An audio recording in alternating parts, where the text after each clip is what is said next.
Good morning everyone.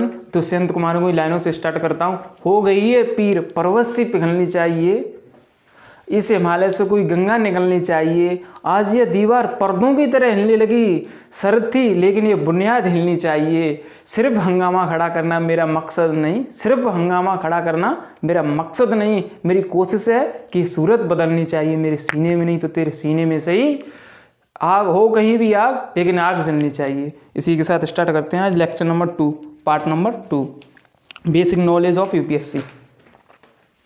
Lecture number first में मैंने details analysis UPSC के बारे में समझाया था, यूनिट वाइज बताया था। जीएस पेपर चारों, जीएस के पेपर चारों मैंने यूनिट वाइज बताए थे, यूनिट वाइज।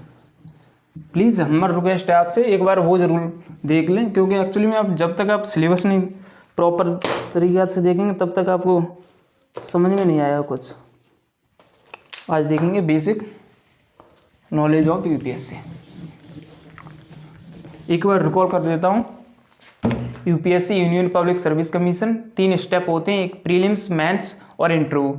प्रीलिम्स में 2 पेपर होते हैं, दोनों पेपर क्वालिफाइंग होते हैं। एक पेपर से कट ऑफ लगती है, वो होता है जीएस पेपर 1, और सीसेट होता है वो क्वालिफाइंग होता है, उसमें 33% नंबर लाने होते हैं, यानी 66। वो 200 नंबर का होता है जीएस का, उसमें से कट ऑफ जाती है आपकी 90 से समथिंग, 110 के समथिंग, 90 से 110 के समथिंग। और मेंस में 9 पेपर होते हैं, जीएस पेपर के 4, जीएस के 4 पेपर होते हैं, एसए का 1 पेपर होता है और ऑप्शनल के 2 पेपर होते हैं। एक इंग्लिश कंपलसरी का होता है कि एक लैंग्वेज कंपलसरी का होता है, और उसके बाद इंटरव्यू होता है। और 4 जीएस के पेपर और एसए और ऑप्शनल के वो आपके अंक डिसाइड होते हैं, और इंटरव्यू के ऐड होकर के। आज बेसिक बात करेंगे यूपीएससी के बारे में। फर्स्ट ऑफ ऑल क्वालिफिकेशन के बारे में देखते हैं। क्वालिफिकेशन क्या रिक्वायरमेंट है? फर्स्ट ऑफ ऑल आपका ग्रेजुएशन होनी चाहिए, ग्रेजुएशन। एक्चुअली में ग्रेजुएशन आपको कौन सी भी यूनिवर्सिटी होनी चाहिए, एनी रिकॉग्नाइज्ड यूनिवर्सिटी, मतलब एक्चुअली में। और ये मैटर नहीं करता है कि आपके 33% हैं या 40% हैं या आप टॉपर हैं यूनिवर्सिटी के, वो कुछ माने नहीं करता है। ओनली आप पास हो, ओनली आप पास हो, ये रिक्वायरमेंट है। और कौन सी यूनिवर्सिटी में, कौन से प्राइवेट कॉलेज है और गवर्नमेंट कॉलेज, हाँ इतना फर्क पड़ता है। जैसे गवर्नमेंट कॉलेज हो तो इंटरव्यू में थोड़ी हेल्प मिलती है, जैसे गवर्नमेंट कॉलेज हो थोड़ा अच्छा हो तो इंटरव्यू में थोड़ी हेल्प मिलती है। Only graduation. और अगर आप 12th में मार्क डिसाइड नहीं करते हैं, मार्क को डिसाइड नहीं करते हैं, आपके ओनली पास होने चाहिए। बेसिक आप 12th में दोबारा पास हो, फेल होकर के दोबारा पास हो। एक एग्जांपल मैं आपको बताऊं, शायद मनोज शर्मा तिवारी ने वो शायद 12th में फेल थे, दोबारा 12th उन्होंने की। ये मैटर नहीं करता कि आप टॉपर हो या क्या हो, बस यूपीएससी में क्वालिफिकेशन ओनली आपकी ग्रेजुएशन है। ग्रेजुएशन है आप पे तो आप फॉर्म में अप्लाई कर सकते हैं। सेकंड बार करते हैं एज, एज पे और एज लिमिट।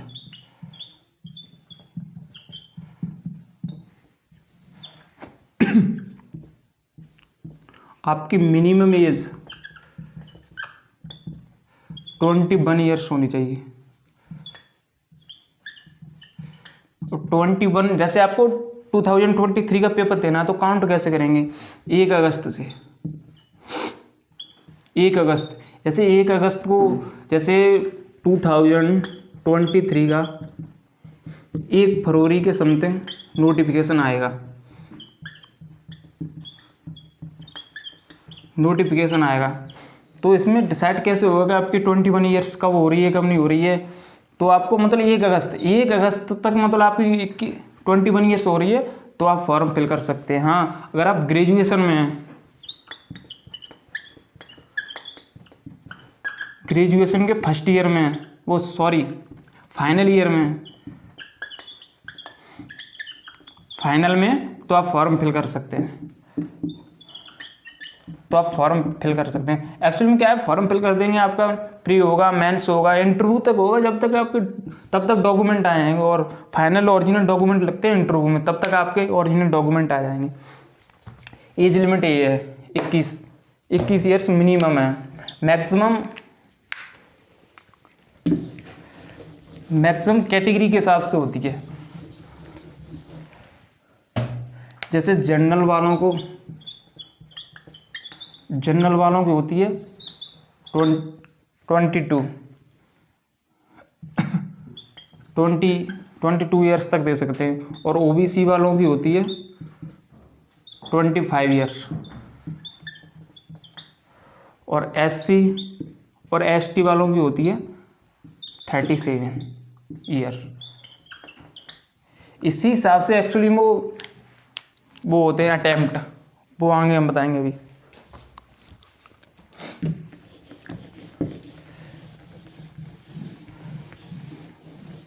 ग्रेजुएशन और आपकी होनी चाहिए 21 ईयर्स।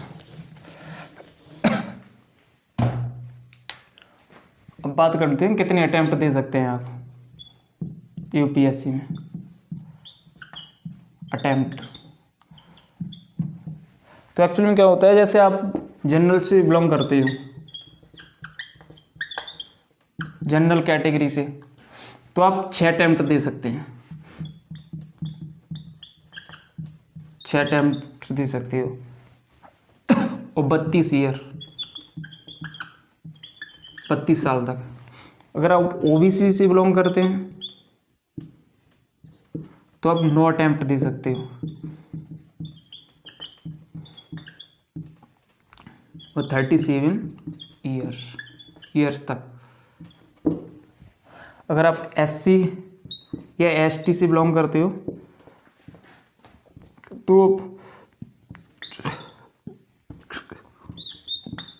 तो नो लिमिट अटेम्प्ट।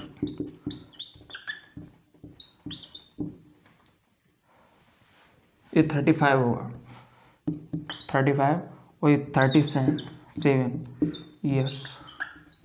मतलब आप अगर एससी या एसटी कैटेगरी से बिलोंग करते हो तो आप कितने भी अटेम्प्ट दे सकते हो। और 37 ईयर्स तक। इसमें एक्चुअली में एक चीज़ और मैं आपको बता दूं, आपका काउंट कैसे होगा। जैसे आपने प्री का फॉर्म भर दिया, जैसे आपने प्रीलिम्स का पीटी का, जैसे शॉर्ट में कहते हैं पीटी का आपने अगर फॉर्म फिल कर दिया, तो कोई इशू नहीं है। अगर आप प्रीलिम्स देने नहीं गए तो आपका अटेम्प्ट काउंट नहीं होगा। अगर आप पीटी में एग्जाम हॉल में बैठ गए तो आपका अटेम्प्ट काउंट हो जाएगा।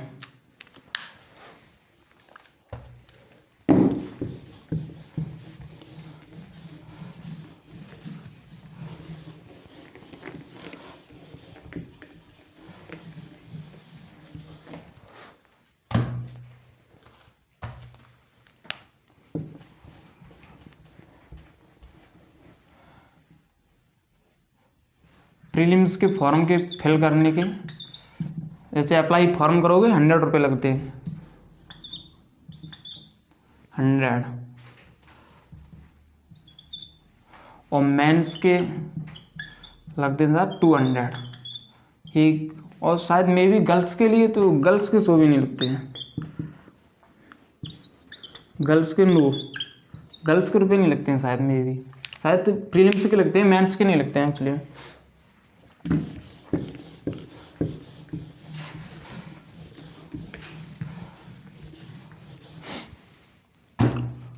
अब बात करते हैं स्ट्रेटजी पे।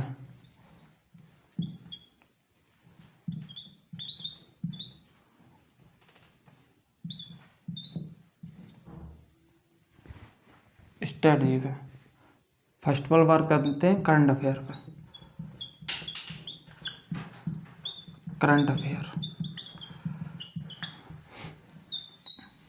करंट अफेयर्स कितनी पढ़नी चाहिए।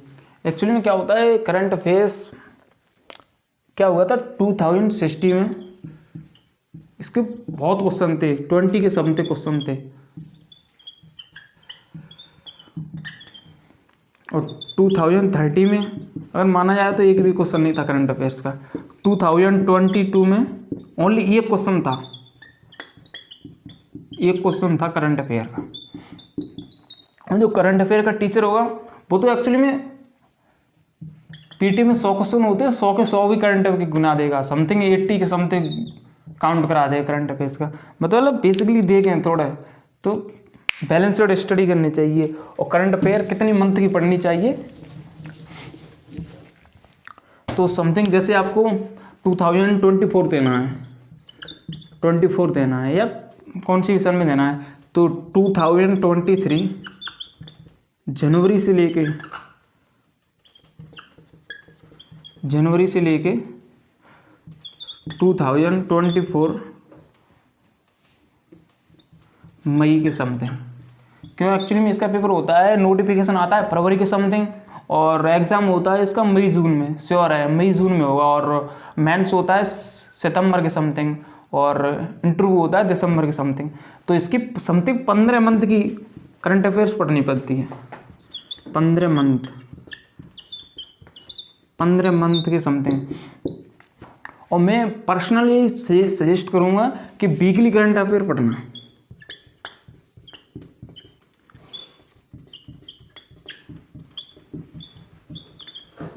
एक्चुअली में क्या होता है आजकल बच्चों एक आवर 2 आवर एक दिन में 2 आवर करंट अफेयर्स पढ़ रहे हैं। करंट अफेयर्स ये इतना पोर्शन थोड़ी नहीं कि 2 घंटा आपको पूरे 1 साल तक करंट अफेयर्स पढ़ते जाना, इतना कोई मायने नहीं रखता है। और बैलेंस्ड स्टडी करना चाहिए आपको, ये भी जीएस का पोर्शन भी ज़्यादा थोड़ा पढ़ना चाहिए। करंट तो फिर यूपीएससी डायरेक्ट लिख देगा हमारा करंट अफेयर, अपने सिलेबस में करंट अफेयर्स लिख दे, फिर क्या है। करंट अफेयर्स का इतना कोई वो नहीं है पोर्शन, मतलब करंट अफेयर पढ़ते रहो। एक्चुअली में एक 2 घंटे बच्चे पर डे पढ़ते हैं, पर डे एक मंथ में 1 साल में 360 डे, प्रत्येक 2 घंटे 1 घंटे। मायने ये भी तो करता है आप रिवीजन कितनी कर पा रहे हैं। आपने 2 3 नोट्स भर दिए, रिवीजन कर नहीं पा रहे हैं तो क्या फ़ायदा। जब तक माइंड में कोई चीज़ नहीं है तो तब तक खुश नहीं है। तो मेरा सजेस्ट यही है कि वीकली करंट अफेयर्स पढ़ें, वीकली करंट अफेयर्स और मंथली मैगजीन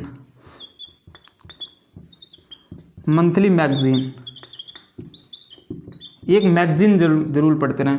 मैगजीन इंग्लिश में, अगर इंग्लिश मीडियम है आपका तो आप दृष्टि आई इसकी अच्छी है इंग्लिश में, और आप हिंदी मीडियम में हिंदी में भी कई आती हैं, योजना कुरुक्षेत्र आती है।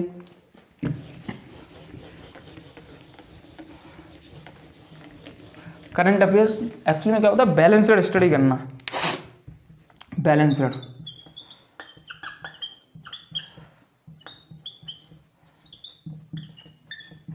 किसी सब्जेक्ट की पीएचडी मत करना। एक्चुअली में क्या होता है करंट अफेयर ही बच्चे पढ़ते रहते हैं। वीकली करंट अफेयर्स पढ़ना, मंथली मैगजीन, और हो सके तो कोई अगर करंट अफेयर्स डे में एक दिन में 20 से 30 मिनट की पढ़ाते हो, 20 से 30 मिनट की, जैसे कि मुरनाल सर पढ़ाते हैं अनअकैडमी पे 20 से 30 मिनट की समथिंग, तो वो उनकी सही है करंट अफेयर्स। ये नहीं है कि मतलब बैठ गए और 1 घंटे करंट अफेयर्स ही पढ़ रहे हैं डेली। हाँ ओनली ओवरव्यू देख लेना। हाँ एक न्यूज़पेपर समथिंग 30 मिनट जैसा आपका रेशियो पढ़ने का, वो एक करंट न्यूज़पेपर पढ़ना। और 20 से 30 मिनट की कोई वीडियो लेक्चर कोई बढ़िया टीचर पढ़ाता हो, जैसे मुन्नाल सर है अनअकैडमी पर, ऐसे बहुत सारे टीचर पढ़ाते हैं। और वीकली करंट अफेयर, एक मैगजीन, और योजना कुरुक्षेत्र पढ़ो तो वो भी पढ़ ले में, इतना ही। और अब तो बहुत सारे टीचर तो मंथली करंट अफेयर पढ़ाते हैं और फिर ईयर्सली करंट अफेयर पढ़ाते हैं। पूरी वर्ष की एक बार में करंट अफेयर पढ़ाते हैं और मंथली पढ़ाते हैं। बहुत है। ओनली किसी सब्जेक्ट में ऐसा ना हो कि एक्चुअली में क्या होता है, किसी को जियोग्राफी अच्छी लगती है तो जियोग्राफी में बैठ के पीएचडी कर रहा है। पीएचडी किसी में मत करना, बैलेंस्ड रहना, क्योंकि उसमें तो पता नहीं है। अब जियोग्राफी से आप पीएचडी करने बैठ गए तो उसका मायना कितना है। पीटी में समथिंग 1 से 5 क्वेश्चन। अपना प्यार मन जताना इस किसी सब्जेक्ट के प्रति कि आपको मैथ अच्छा लगता है तो मैथ ही पढ़ते रहेंगे। वो ओनली मैथ सीसेट में आता है।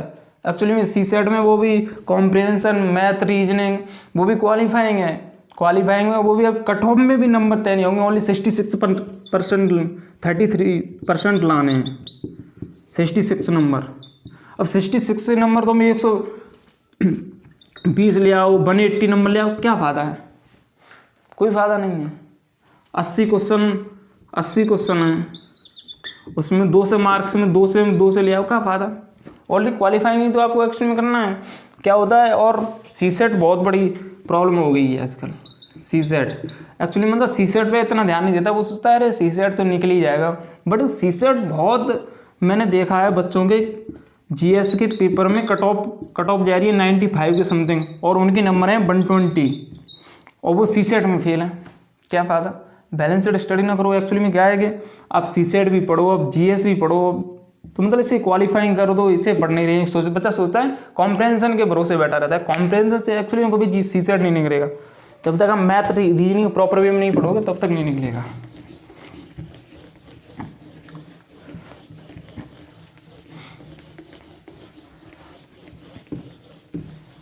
और सभी सब्जेक्ट पढ़ना, एक वो होती है एक्चुअली में, देखो सबसे पहले एजुकेटर से ज़रूर पढ़ना।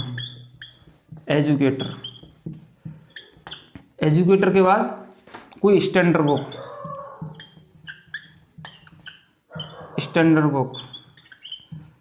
इसी में इंक्लूड कर लेना। एनसीईआरटी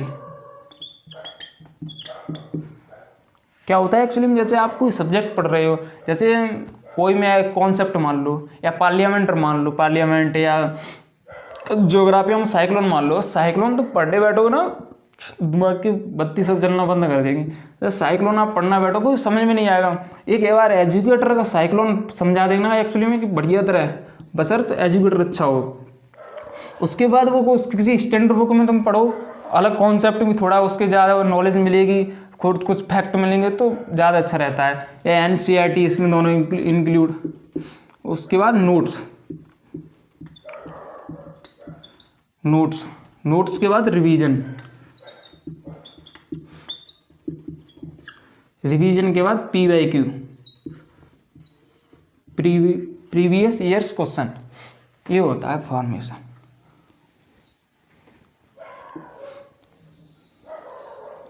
डायरेक्ट ये पढ़ने मत बैठ जाना। अगर आपका माइंड स्ट्रांग है तो अच्छी बात है, अदरवाइज सबसे पहले एजुकेटर की हेल्प लेना, और तक उसके बाद एनसीईआरटी।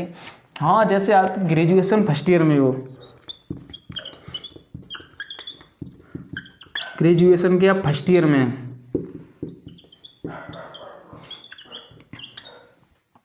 तो आप एनसीईआरटी पढ़ना स्टार्ट कर सकते हैं। समथिंग आज आपके जैसे गवर्नमेंट कॉलेज से हैं तो आपको एग्ज़ाम भी देने हैं, और इधर यूपीएससी की प्रिपरेशन भी अगर स्टार्ट करनी है तो एक्चुअली में आप 2 घंटे समथिंग डे में निकाल सकते हैं। 2 वर्ष एनसीईआरटी पढ़ो या जियोग्राफी से स्टार्ट कर दो। 2 घंटे अगर डेली पढ़ते रहोगे कंटिन्यूसली, वो भी कंटिन्यूसली डेडिकेशन से, ये नहीं है कि एक दिन पढ़ लिया 4 दिन नहीं, प्रॉपर वे में पढ़ना पड़ेगा। ये फॉर्मेट जरूर नोट कर लेना। एजुकेटर, स्टैंडर्ड बुक या एनसीईआरटी, नोट्स, रिवीजन, PYQ। और सबसे ध्यान रखना रिवीजन में।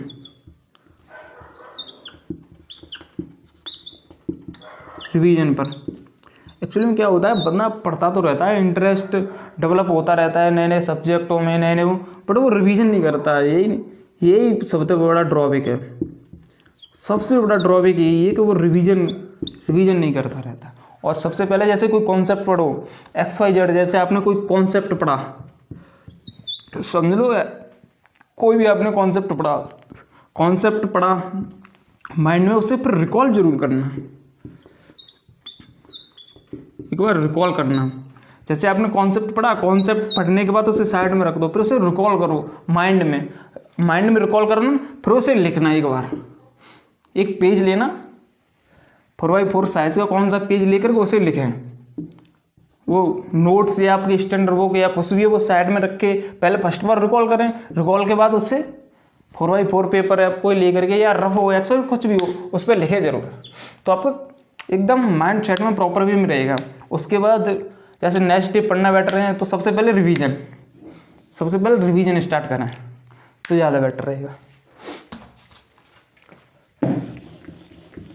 आजकल बच्चे रिवीजन नहीं करते हैं, और विशेषतः ऑनलाइन का ध्यान रखना। मैं बता दूं आपको, क्या हो रहा है एक्चुअली में आजकल बच्चे 9 आवर्स पढ़ रहे हैं ऑनलाइन।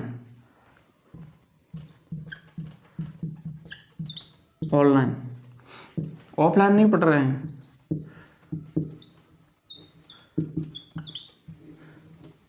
ऑफलाइन नहीं पढ़ रहे हैं, वो भी ऑनलाइन पढ़ रहे हैं 9 आवर्स, अच्छी बात है, बट वो ऑफलाइन नहीं पढ़ रहे हैं, वो सेल्फ स्टडी नहीं कर रहे हैं।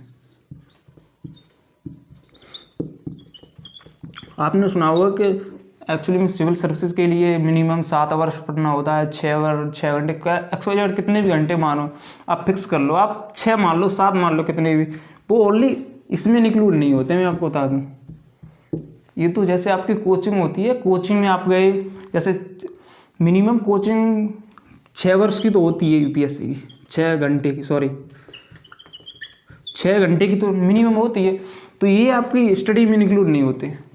जैसे आपने ऑनलाइन पढ़ रहे हैं, जैसे आप ऑप्शनल पढ़ रहे हैं, ऑप्शनल, तो ऑप्शनल में आपकी कम से कम 3 आवर्स की तो एक क्लास होगी ऑप्शनल की, और ऑप्शनल के बाद आप जीएस तो कम से कम एक क्लास तो जीएस की लोगे, मान लो 3 आवर्स हो गए ऑप्शनल के, और 3 आवर्स की कम से कम या 2 आवर्स की लोगे आप जीएस की क्लास, तो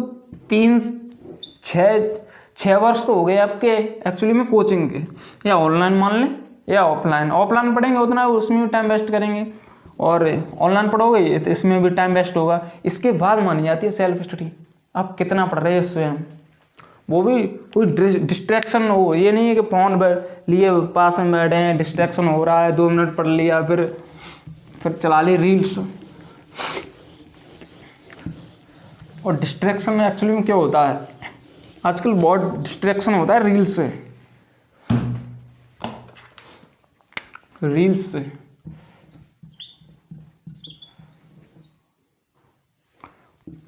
एक्चुअली माइंड में एक होता है डोपामीन करके एक माइंड में होता है हार्मोन्स। एक्चुअली में क्या होता है, जब आप शॉर्ट वीडियो देखते हैं, जब फोन आपको स्क्रॉल करते जाते हैं तो डोपामीन रिलीज होता है समथिंग 7 से 8 के समथिंग। वही आप जब आप लेक्चर कोई पढ़ेंगे स्टडी करेंगे या फ़ोन के थ्रू फ़ोन से पढ़ेंगे तो भी तो डेवलप होगा इंटरेस्ट, बट आप ऑफलाइन बुक से पढ़ेंगे तो वो ही आपका रिलीज होगा समथिंग 2 से 3, फिर आपका मन नहीं लगेगा, फिर वहीं जाएगा रील्स में। तो आप ये सबसे इसका रील्स बहुत कम करें देखना, शॉर्ट वीडियो, बेशक मूवी देखें 2-3 आवर्स की मूवी देखें, बट रील्स ना देखें। एक्चुअली में इससे बहुत डिस्ट्रैक्शन होता है।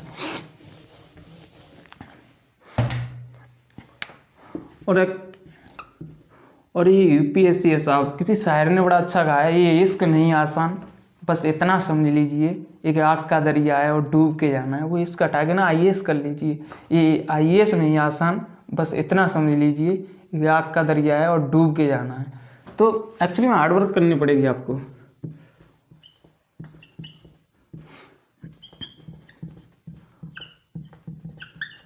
हार्ड वर्किंग तो बहुत करनी पड़ेगी, वो भी हॉनेस्टली।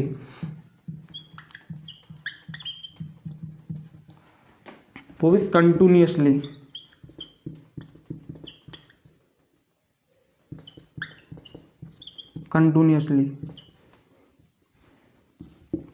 डेडिकेशन के साथ।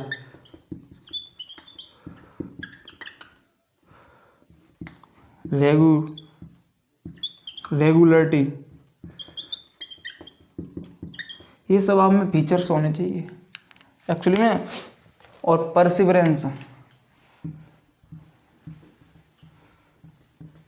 Perseverance, patience,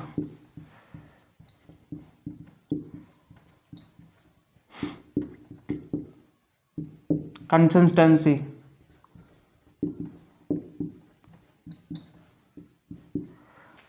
strong mindset,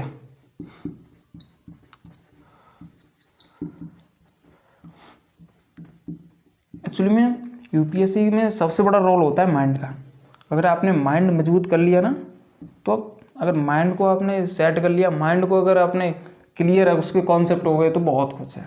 continuously dedication, regulation और परसिवरेंस, पेशेंस, कंसिस्टेंसी बहुत मैंने ये बहुत होना चाहिए। कंसिस्टेंसी तो बहुत होना चाहिए, डेडिकेशन होना चाहिए।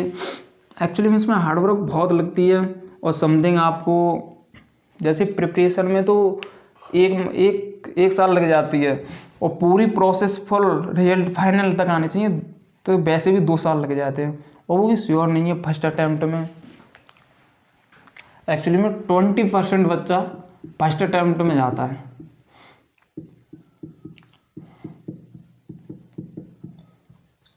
ट्वेंटी % बच्चा फर्स्ट अटैम्प्ट में। ये भी नहीं है कि फर्स्ट अटैम्प्ट में ये भी कॉन्सेप्ट बना लिया है कि अवधारणा बन गई है कि फर्स्ट अटैम्प्ट में सिलेक्शन नहीं होता है। नॉर्मली जनरली यूपीएससी में 2-3 अटैम्प्ट लग जाते हैं, वो कुछ नहीं है। 20% फर्स्ट अटैम्प्ट में प्रत्येक साल एग्जाम वो क्लियर करते हैं बच्चे। और ऑनेस्टली आप पढ़ोगे ना तो कुछ ना कुछ कर जाओगे। अगर जिद और जुनून है तो कुछ इम्पॉसिबल नहीं है। ओनली जिद, ये होनी चाहिए दोनों चीज़, जिद और ज़रूरत। अगर जिद और ज़रूरत है तो कुछ इम्पॉसिबल नहीं है, सब आप पॉसिबल कर लोगे।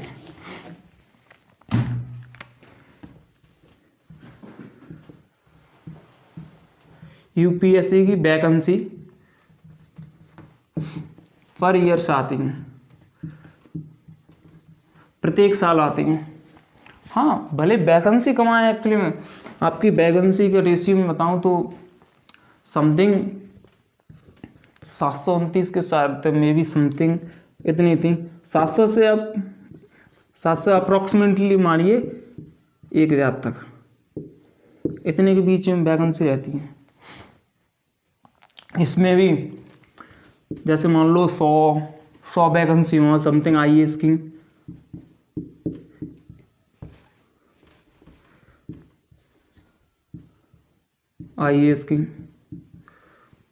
और 200 के समथिंग हो आईपीएस की, और 300 के समथिंग हो आईएफएस की, और अदर में एक्चुअली में यूपीएससी ग्रेड ए की जॉब कंडक्ट कराता है। ग्रेड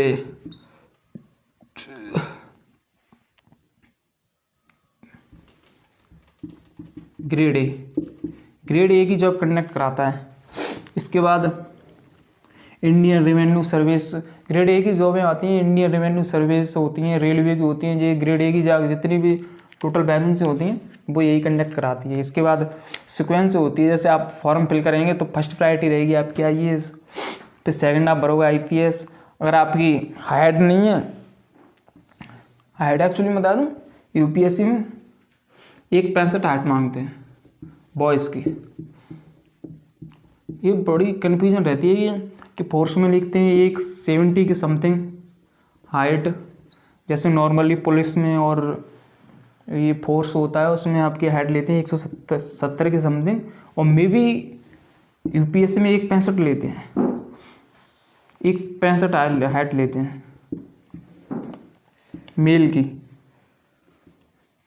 फीमेल की तो और कम लेते हैं। अगर आपकी हाइट अगर आप फिजिकल रिक्वायरमेंट पूरी नहीं करते हैं तो आप सेकंड प्रायोरिटी आईएफएस रखेंगे, या फर्स्ट प्रायोरिटी आपको वर्दी का शौक है तो आईपीएस रखें, आईएएस सेकंड पर रखें, ऐसे रखते हैं। बस जनरली फर्स्ट प्रायोरिटी सब कोई आईएएस रखता है, फिर आईपीएस रखता है, फिर आईएफएस। और जिसकी हाइट फाइट नहीं है, जो फिजिकल थोड़ा प्रॉब्लम है, कोई इशू है, तो वो सेकंड में रखता है आईएफएस।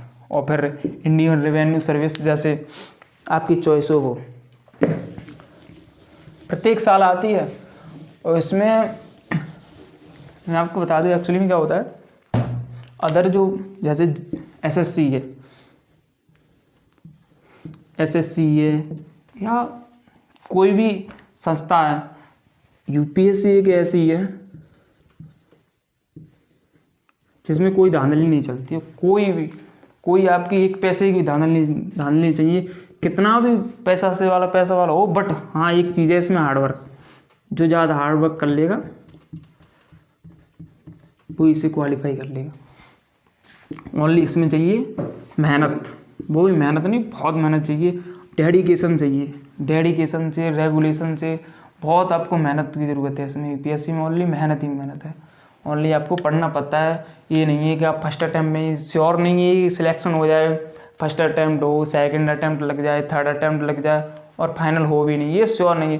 बट हाँ, आप एक इंसान अच्छे बन जाएंगे। इसकी 1 साल प्रिपरेशन कर ली ना आपने, एज ए ह्यूमन बीइंग आप इंसान अच्छे बन जाओगे। क्योंकि एक्चुअली में इतने इसमें सब्जेक्ट पढ़ने पड़ते हैं ना,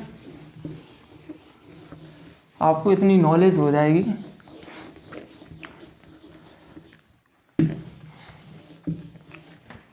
और इसके ऑप्शनल के बारे में बता दूं, क्योंकि ऑप्शनल से एक्चुअली में क्या होता है, वो रैंक डिसाइड करता है।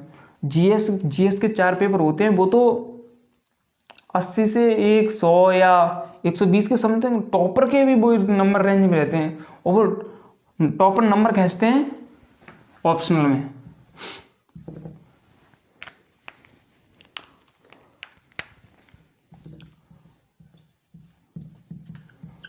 ऑप्शनल तो आप ऑप्शनल ऐसा चूज करना, ऑप्शनल ऐसा मतलब ले लेना का मतलब आपके ग्रेजुएशन या बीए में आपने हिस्ट्री रखा है तो आप हिस्ट्री रखेंगे, वो नहीं। पहले आप जीएस पढ़ना, जीएस में सभी सब्जेक्ट पढ़ना, जो जितने भी सब्जेक्ट हैं सभी सब्जेक्ट पढ़ना। उसके बाद जो आपको अच्छा लग रहा हो, सबसे बेस्ट, सबसे ज़्यादा कहते हैं जिससे लगाव ज़्यादा हो, सबसे ज़्यादा अच्छा लगता हो और उसमें अंडरस्टैंडिंग अच्छी हो आपकी, तो वही सब्जेक्ट लेना। आप सब्जेक्ट चाहे कौन से भी ले सकते हैं, एंथ्रोपोलॉजी ले लें, हिस्ट्री ले लें, ज्योग्राफी ले लें, हिंदी लिटरेचर है, हिंदी नहीं लिटरेचर इंग्लिश है, PSI आ रहा है। अब की बार शायद एंथ्रोपोलॉजी से टॉपर रहते और PSIR से, हाँ, और फर्स्ट रैंक। एक्चुअली बता दो एक चीज़, हिंदी मीडियम